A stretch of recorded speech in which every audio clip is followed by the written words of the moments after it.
त्यांचा मुलगा त्यांचा नवरा आहे त्यांच्याजवळ, ते घेतील त्यांची काळजी. सतत घरच्या पुरुषांवर इम्प्रेशन झाडण्यासाठी काही ना काहीतरी कामं काढायची आणि ती करत बसायची, मग दुखते त्यांची कंबर. त्याला मी काय करणार?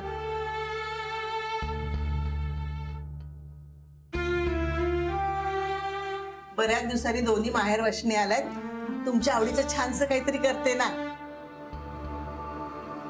वा आजी, हे बरं आहे. तुझं 2 दिवस झाले मी इथे, तेव्हा नाही तुला माझ्यासाठी छान छान करावं असं सुचलं?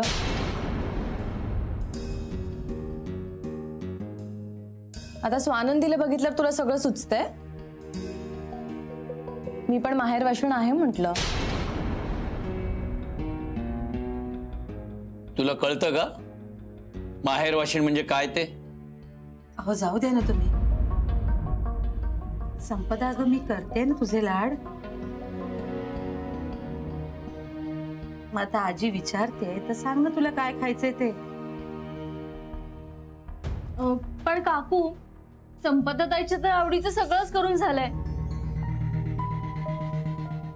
तू ना आता स्वानंदीच्या आवडीचं कर. ए हो,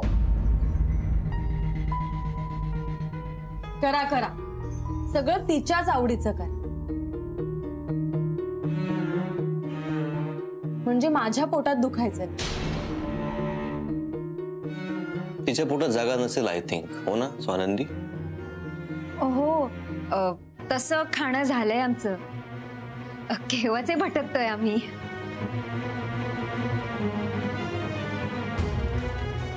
नाही भटका तुम्ही,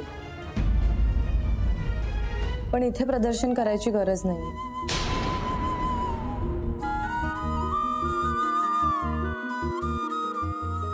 का तुझ्या पोटात दुखतंय?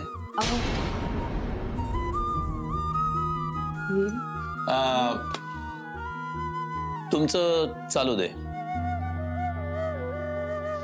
माझे जरा ऑफिसचे 2 महत्वाचे फोन आहेत, ते करतो मी जरा. हो बाबा, आम्ही फार वेळ थांबू असं काही वाटत नाहीये मला. निघूच लवकर, तुम्ही तुमचं काम करून घ्या. ठीक आहे, येतो. हो बाबा.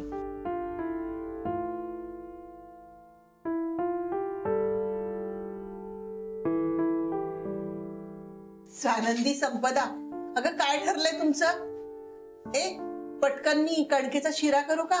नको आजी, राहू दे.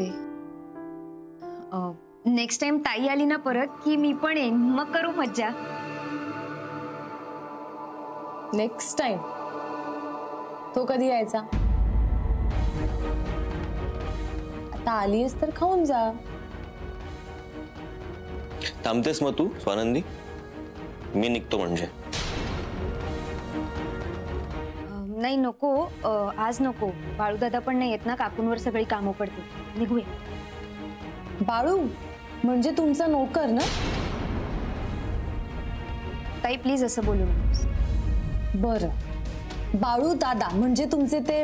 हो, आणि ते गावाला गेले. निघूया आपण. गावाला? म्हणजे तू काही बदली कामगार आहेस?